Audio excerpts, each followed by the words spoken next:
Everyone, welcome to Bhanu beauty vlogs. నేను మీ భాను. ఇవాళ video special వచ్చేసి స్టెప్ కట్ ఈజీ వేలో ఎలా చేయాలో ఏంటంటే నేను క్లియర్గా ఎక్స్ప్లెయిన్ చేస్తాను. సో ఎక్కడ స్కిప్ చేయకుండా వీడియో ఎండ్ వరకు చూడండి.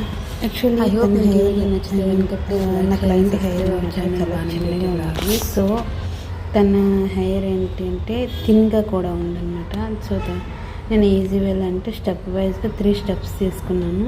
నేను ఫస్ట్ అయితే గైడ్ లైన్ కట్ చేసుకున్నాను, తర్వాత స్టెప్స్ తీసుకున్నాను అనమాట. ఫస్ట్ ఇయర్ మిడ్ అండ్ అలాగే crown area. First crown area తీసుకున్నాం, తర్వాత ఇయర్ మిడ్, తర్వాత year ending, year starting, year mid, year